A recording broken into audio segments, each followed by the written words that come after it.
여러분 안녕하세요. 오롱무장입니다. 아파트 값이 올라간다는 기사가 나왔습니다. 같이 한번 보도록 하시죠. 시청하시기 전에 구독하기, 좋아요, 멤버십 부탁드리고요. 제 강의, 책은 밑에 링크에서 확인이 가능하세요. 새 정부 규제 완화 기대감에 아파트 매수 심리 3주 연속 회복. 서울 매매 수급 지수 상승했고 꺾였던 서울 아파트 수요 3주 연속 반등 분위기. 19주 연속 팔겠다 많지만 수급 지수 조금 회복. 강남 3구, 용산구 상승, 노도강 지역은 하락. 어, 밑에 좀 뭐가 나올까요? 그렇죠. 한국 부동산이 나오네요. 도대체 왜 예전에 제가 알던 그곳과 다를까요? 한국 부동산은. 일단 저는 아예 마음을 놨고요. 어, 정말 할 말은 많은데 좀 말을 아끼겠습니다. 왜냐면 어쨌든 국가 공공기관이니까. 근데 여러분 지금 제가 제 입장을 말씀을 드릴게요. 시장은 변화가 없어요. 변화 없다니까요. 여러분 설마 지금 지난 6개월, 작년 9월부터 그리고 대선이 끝나기 전까지 예를 들어서 강남 3구가 꺾였다고 생각하세요? 저 옛날 영상 찾아보세요. 뭐라고 해놨는지. 조금도 변화 없어요. 강남 3구는 꺾이질 않고 상승을 했어요. 여러분 여태까지. 그리고 용산구도 상승을 해왔어요. 고가 지역은 다 상승해 왔어요. 송동구, 용산구, 마포의 일부 지역, 그리고 강남 3구 아니면 강남 4구는 상승을 해왔고요. 그 위에 나머지 서울 지역이랑 경기도권은 들쭉날쭉했어요. 그리고 하락하지도 않았어요. 저는 하락한다고 생각하지 않는다고 분명히 말씀을 드렸잖아요. 거래가 너무 적으니까. 그러니까 또 들고 나오는 게 뭐예요? 매매 수급 지수? 그러니까 뭐 시중에 있는 물건 개수랑 뭐 사겠다 팔겠다 이런 걸 따지는 건데 여러분 서울에 거래가 1000건이에요. 1000건. 1100건, 1300건 이렇게 나오거든요. 근데 무슨 수급 지수요? 그냥 아예 시장이 움직일 수 없게 눌러놓은 거예요. 이대로 계속 눌러놓을 수 있으면은 여러분 이대로 계속 눌러놓을 수 있잖아요. 그럼 시장 그 아파트 숫자는 아예 잡을 수가 있는 거예요. 공권력으로. 실질적으로. 전 이게 계속 갈 수 없다고 생각을 하는 사람이고요. 문제가 크니까. 왜냐면 많은 분들이 정치 이념에 빠져 있는데 시장은 이럴 거면 존재할 필요가 없어요. 이렇게 되면은 민간에서 아파트를 지을 이유가 아예 없어져요. 언젠가는. 시간 차일 뿐이지 아파트를 아예 안 짓게 된다니까요. 그래서 어차피 이대로는 계속 못 간다고 말씀을 드린 건데 대선이 끝나고 계속 지금 한국 부동산원 자료를 근간으로 해서 무슨 기사가 나오고 있냐면 대선 끝나고 나니까 올라간다. 그리고 용산에 직무실 그러니까 대통령 그 직무실 옮겨가니까 또 올라간다. 아니면 재개발 재건축 그 어떤 호재에 올라간다는 얘기를 계속 하고 있는데 이거 제가 이제 대선 끝나기 전부터 말씀드렸던 거잖아요. 아마 대선 끝나고 나서 이런 기사가 또 나올 거다. 하지만 시장은 그렇게 변할 수가 없다. 이렇게 심리 때문에 움직이는 시장은 실수요의 시장이 아니라 유동성, 투기꾼들의 시장인데 서울과 수도권은 그렇게 움직일 수가 없게 된 지 오래됐다.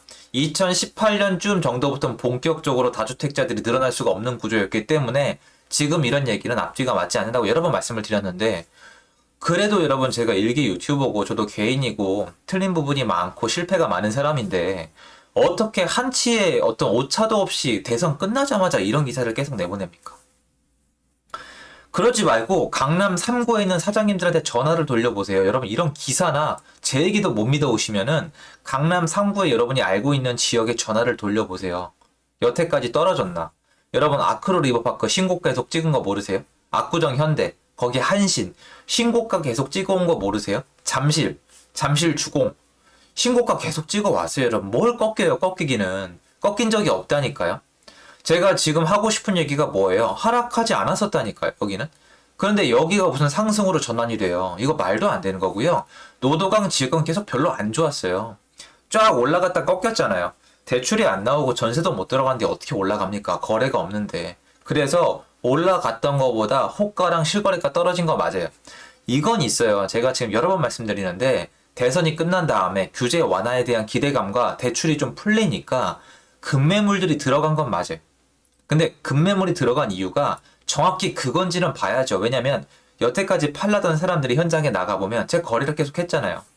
일시적 1가구 2주택이나 비과세 받고 싶은 사람들이 많이 매물을 내놨었는데 그게 거의 데드라인이 끝났는데 못 팔아먹었거나 내가 아무리 깎아도 안 팔렸거나 진짜 수요가 없었거든요. 그러니까 시장이 굉장히 응축돼 있고 눌려있던 건 맞아요. 거래가 안 됐으니까. 이거 분명히 맞아요. 근데 저는 하고 싶은 얘기가 시장이 잡혔다 하락한다는 얘기는 할 수가 없다고요.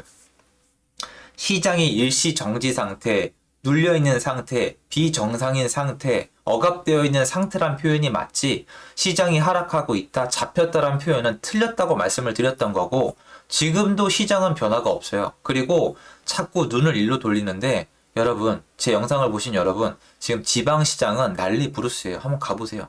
개판 오픈 전이에요. 여러분, 지금 이 시기에 밥도 못 먹고 영업을 하는 중개사님이 있다면 믿으시겠습니까? 있어요. 전화 연결 잘 안 되세요. 바빠 죽겠대요. 왜? 사람들이 그러니까 왜 전화가 오니까. 그 지방에 다가 있단 말이에요. 거기가 투기꾼 시장이에요. 거기는 규제나 어떤 세금이나 외부 여건에 따라서 갑자기 확 멈출 수도 있고, 내려갈 수도 있고, 집값이 잡힐 수도 있어요. 옛날에 튤립 사태처럼 더 이상 집을 사서 투자할 사람이 없으면 거긴 멈춰요. 근데 지금은 글로 다 가 있는 거고, 서울시장은 그런 구조가 아닌 지가 오래됐잖아요. 그러면 얘네를 잡으려면 어떻게 해야 되겠어요? 수급에서 수급을 맞춰줘야 될 거 아니에요. 그럼 공급을 늘려야지. 수요를 줄이다 안 되니까 수요를 멈춰버리면 어떡합니까? 사람들이 관광한 거죠. 여태까지 이런 정보가 없으니까. 수요를 멈춰버리면 나중에 이 부작용을 다 치러야 돼요. 어디서? 그 다음 정권에서. 그러니까 당연히 다음 정권에 이 부작용이 나오기 전에 슬슬 분위기를 잡아야 되지 않겠습니까? 라는 생각이 드는데, 예전에 제가 이 얘기를 왜 안 했느냐? 저는 한국 부동산은 감정원에 대한 믿음이 남아 있었습니다. 제가 부동산 공부를 시작한 초기에 가장 많은 자료를 준 기관이니까요. 이제 없습니다. 없어요. 그냥 이거 진짜 대선 끝나고 나오는 거 보고 할 말을 잃었어요. 저는. 뭐가 전환이 됐는데요. 제가 느끼기엔 아니라니까요. 여러분, 제가 똑같잖아요. 오히려 제가 자극적인 컨텐츠를 원하는 사람이면 지금 뭐라고 하겠어요? 여러분, 지금 이런 거 많아요. 여러분도 제 입장이 돼보세요. 이게 얼마나 좋아요. 여러분, 지금 대선 끝났잖아요. 규제가 풀리고 재건축 재개발 옮겨가고 용산으로 지금 콜 가고 있는데 분위기 심상치 않습니다. 지금 이거 여러분 장난 아니에요. 지금 제가 봤을 때는 사람들 가고 있는 거 보니까, 제가 지금 뭐 예를 들어서 멤버십에다가 추천 지역 몇 개 넣을 테니까 꼭 보세요. 지금 이거 놓치시면 안 되고, 장난 아니야. 이거 지금 제가 봤을 때 사람들 몰려갈 거니까, 지금 강남 3구 시작일 뿐이고 나 어디로 갈지 보이거든요, 여러분. 지금 대선 끝났잖아요. 규제 풀렸거든요. 지금 강남 3구랑 전국 완전 눌려 있다가 여러분 쫙 내려갔다가 올라가면 어떻게 되는지 아시죠? 이렇게 하는 게 저한테도 좋다고요. 안 하잖아요. 말이 똑같잖아요. 시장은 잡힌 적이 없어요, 여러분. 근데 왜 이런 게 자꾸 나오는지 모르겠어요. 지금 당선된 다음에 실무에 직무를 보지도 못한 사람이 가격을 어떻게 올려요? 당선인을 실드 쳐주고 이럴 마음이 아니에요, 여러분. 지금 그런 얘기 하는 게 아니잖아요. 시장에 대해서 자꾸 왜곡된 정보를 주면 어떡해요? 언론사들만 자꾸 자극적인 기사를 뽑아내잖아요. 그래서 여러분, 눈을 뜨세요. 시장은 지난 작년 9월 이후로 올라간다 내려간다가 아니라 아예 움직이질 못하고 있었고, 제일 중요한 원인 중에 하나는 심리적 압박이 아니라 대출 규제였거든요. 대출 중지.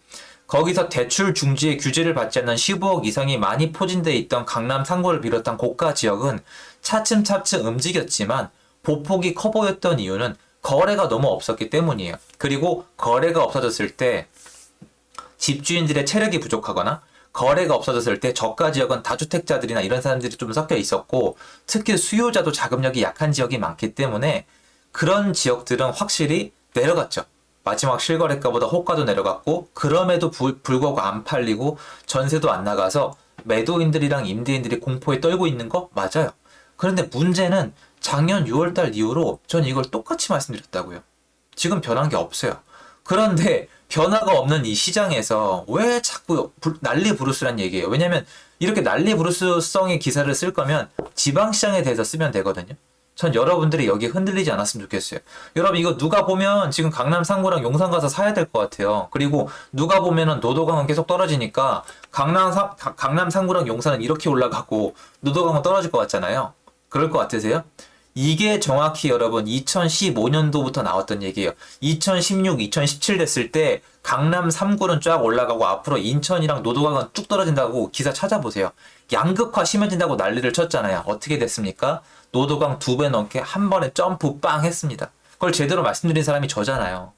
이거 이렇게 안 돼요, 여러분. 자꾸 이게 흐름이 똑같잖아요. 흐름이 똑같아요. 그래서 여러분들이 저는 시장을 맞게 보고 그거에 맞는 대책을 세우셨으면 좋겠습니다. 일단 두 가지 말씀드리는데요. 저는 여기에 동의할 수 없어요. 물론 저보다 훨씬 더 공신력 있고 실력 있는 분들이 있고 숫자로 말씀을 하시겠지만 저는 이렇게 생각하지 않고요. 두 번째로 기사를 봤을 때 마치 서울 수도권, 서울 내에서도 집값이 한쪽은 계속 올라가고 한쪽은 계속 떨어질 것처럼 말씀드리는데 이렇게 돌아가지 않아요. 시장을 비정상적으로 만들어 놨기 때문에 단계적 사건이 발생하는 거지 나중에는 결국 전체적인 상승으로 갈 수밖에 없습니다. 생각을 해보세요, 여러분. 그럼 강남 아파트는 20억 하다가 40억 가고 노원구의 아파트는 7억 하다가 5억 갑니까? 그러면 나중에 강남 아파트는 40억이고 노원 아파트는 5억이에요? 이렇게 된다고요? 이상하지 않습니까, 여러분? 들어보셔도 옛날에 이 얘기 있었잖아요. 그때 제가 글 쓰고 말씀을 드렸잖아요. 그렇게 되지 않는다. 옛날에 제 얘기 들었던 분들은 다시 한번 리마인드 해보시고 이 기사나 이 내용에 대해서 제가 공공기관이니까 무조건 불신한다는 말은 못하겠어요. 사실 제가 그럴 자격이 안 되니까. 하지만 여러분도 저처럼 뭔가 좀 이상하다고 느끼시는 분들은 자신만의 기준을 빨리빨리 만들어야 생존할 수 있지 않을까 이런 생각이 듭니다. 제 영상 여기까지고요. 도움이 됐으면 좋겠습니다. 감사합니다.